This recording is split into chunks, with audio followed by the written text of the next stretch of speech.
Praise the lord. ప్రభువైన యేసుక్రీస్తు నామములో ఈ ఉదయకాలమందు మీ అందరికీ కూడా శుభములు తెలియజేస్తూ ఉన్నాను.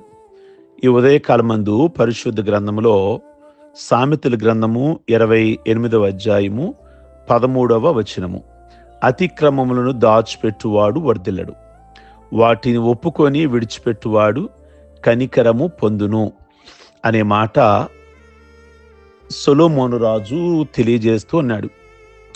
విధేయతులకు రక్ష, అవిధేయతులకు శిక్షణ. అదే మానవ అవిధేయత, దేవుని ఉగ్రతమానము. ఈ మాటల్లో ప్రసంగ వర్తమానము దేవుని హెచ్చరికను విని మారు మనసు పొంది విధేయులైన వారు రక్షించబడతారు.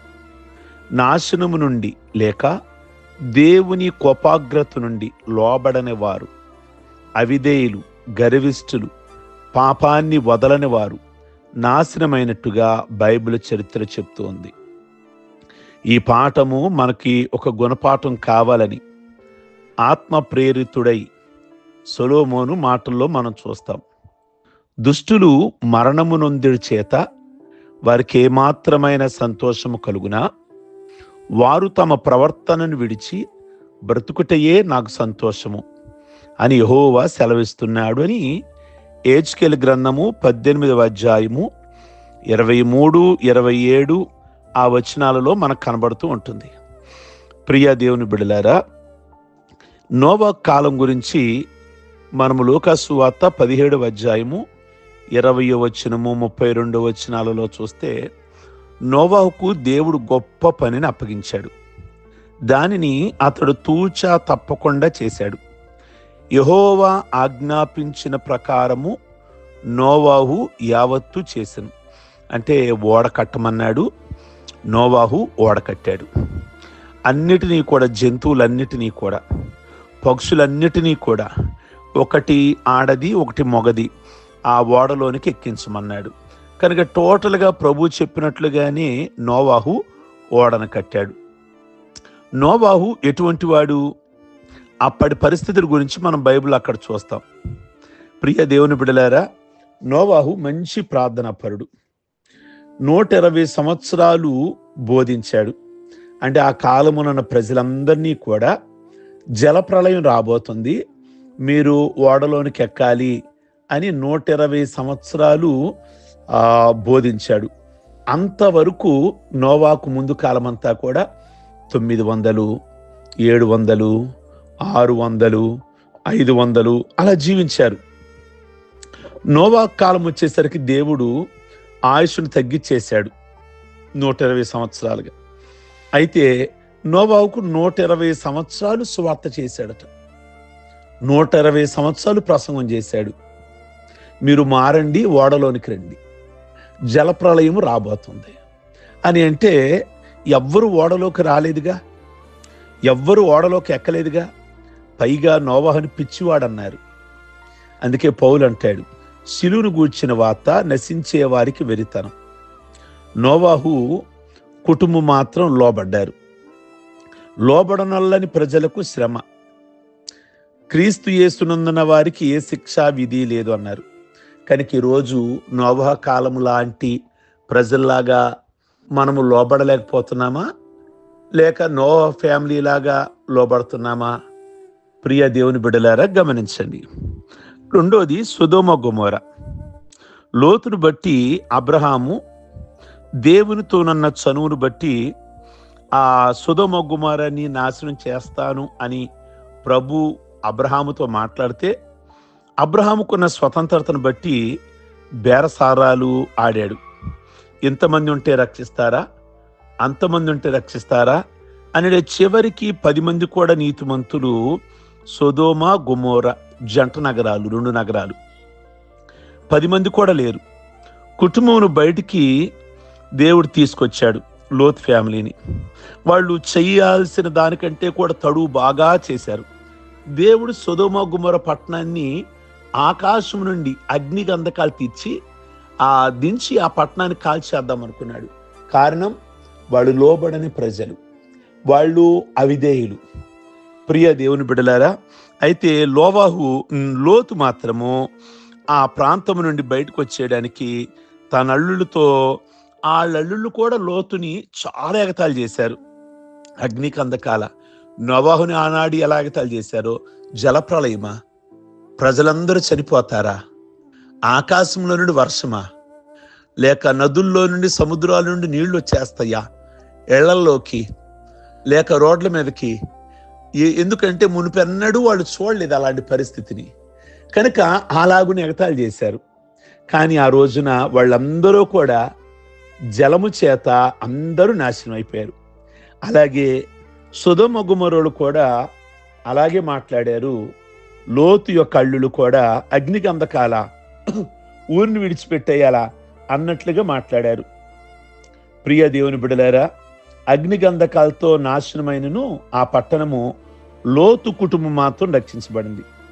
కానీ లోతు భార్య లోకాశులను ప్రేమించినందువల్ల, ఆవిడ ముందుకు సాగలేక వెనక్కి చూసినందువల్ల ఉప్పు స్తంభం అయిపోయింది.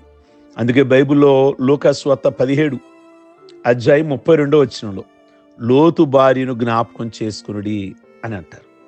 కారణం ఏమిటి అంటే, నిజంగా లోబడనొల్లని ప్రజలుగా అయిపోయారు. అతిక్రమాలను దాచిపెట్టేవారు ఎప్పుడు కూడా వర్ధిల్లరు. వాటిని ఒప్పుకొని విడిచిపెట్టువాడు కనికరము పొందును అని దేవుని యొక్క వాక్యం సెలవిస్తుంది. ఇశ్రాయేలీలు వాళ్ళ అవిధేయత గురించి కూడా జ్ఞాపకం చేస్తారు. మన పితరులు దేవునికి లోబడనందున దేవుడు వారిని శత్రువులకు అప్పగించి కష్ట నష్టములు పాలు చేశాడు. న్యాయాధిపతుల గ్రంథంలో 6:1 కానీ లేక 3:1 కానీ వారు దేవుని పైన, దైవజనుడైన మోషే పైన వాళ్ళు పదే సరిగారు, శోధించారు. ఎన్ని మార్లు దొక్కపెట్టారో, దేవునికి ఎన్నిసార్లు సంతాపాన్ని కలిగించారో, దేవుని కార్యములు వెంటనే మర్చిపోయి అనే మాటలు కీర్తన గ్రంథంలో చాలాసార్లు ఇశ్రాయేలీయుల గురించి మనకు కనబడుతుంది. ప్రియ దేవుని బిడ్డలారా, కనుక అపోస్తలుడైన పౌలు మనకు వాటిని జ్ఞాపకం చేస్తూ ఉంటాడు. 1 కొరింథీ 10:1 నుండి 11 వరకు రాస్తూ అంటాడు, వాటిని మనకు దృష్టాంతాలుగా ఉంచెను. కనుక ఈ రోజున లోబడనల్లని వాళ్ళుగా ఉందామా? ప్రభువుని పదే విసికించే వారి కింద ఉందామా? లేక నోవా ఫ్యామిలీ ఎంత చక్కగా విన్నారో చూడండి. దేవుడు చెప్పిన మాటల ప్రకారంగా అట్లు చేసెను అనే మాట. అలాగే సొదొమ గొమొర్రా ప్రజలు వినలేదుగా, ఏమయ్యారు? అగ్నిగంధకాలు ఆకాశం నుండి వచ్చి ఆ నగరాలను మొత్తం కూడా కాలిపోయాయి. ఈరోజు ఆ పట్టణాలు భూమి మీద లేకుండా అయిపోయాయి. సల్ఫర్ లంప్స్ అన్నారు, అనగా అగ్నిగంధకాలు, అగ్ని ముద్దలు. ప్రియ దేవుని బిడ్డల, దేవుడు ఉగ్రతని ఆ పట్టణాల మీదకి రప్పించాడు. కనుక యోన ప్రకటన విని నినివే వాళ్ళు, యోన దైవాజ్ఞకు లోబడి దాదాపుగా ఒక దినం ప్రకటించాడు. నినివే వారు గనులేమి, అల్పులేమి, రాజులు మొదలు సామాన్యుల వరకు ఉపవాసం ఉన్నారు. దేవుని యందు విశ్వాసం ఉంచారు, మార్పు చెందారు. వారు తమ చెడు నడతలు మానారు. వారు చేయక అన్నీ కూడా వాళ్ళ చెడు అలవాట్లు అన్నీ కూడా మానేశారు. నిజంగా నినివే ప్రజలు చాలా దేవునికి వ్యతిరేకంగా జీవించిన వారు, ప్రభువుని ఎరగని వాళ్ళు.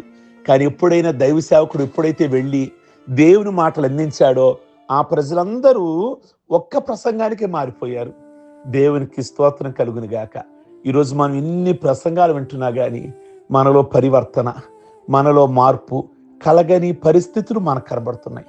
కనుక విడిచిపెట్టామా, అతిక్రమాన్ని విడిచిపెట్టామా, దేవుని కనికరాన్ని పొందుకుంటాం. నోవాహులాగా దేవుని బిడలారా, లేక నినివే వాళ్ళు చూడండి, ఒక్క ప్రసంగాన్ని విని వాళ్ళు చెడు అంతా కూడా ఆరోస్తూ విడిచిపెట్టారు. ఈ మార్నింగ్ ప్రభు మీతో మాట్లాడుతున్నారు. దేవునికి ఇష్టం లేనిది మీ ఇంటిలోనైనా మీ హృదయంలోనైనా ఏదున్నా కానీ విడిచిపెట్టండి. దేవుడు కనికరిస్తాడు, దేవుడు ఆరోగ్యం ఇస్తాడు, ఆశీర్వదిస్తాడు, మేలు చేస్తాడు. ప్రియ దేవుని బిడ్డలారా, కనుక దేవుని కనికరాన్ని ప్రతి ఒక్కరూ కూడా పొందుకుందాం, ప్రార్థించుకుందాం.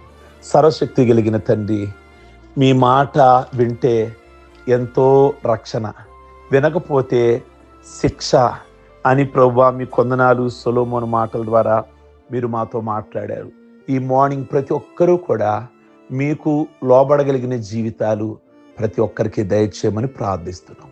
ఈ మాటలు అనేకులకు దీవెనకరముగా, ఆశీర్వాదకరముగా ఉంచి ఈ దినము ప్రయాణాలలో, మార్గాలలో అందరికీ తోడయ్యుండి ఈరోజు పెళ్లి రోజులు, పుట్టినరోజులు, రక్షణ పొందిన రోజులు చేసుకుంటున్న బిడ్డలందరినీ ఆస్వాదించి ఆయుష్ ఆరోగ్యాలతో నింపి మీ నామమునికే మహిమ తెచ్చుకోమని యేసు పరిశుద్ధ నామములు అడుగుచున్నాం తండ్రి.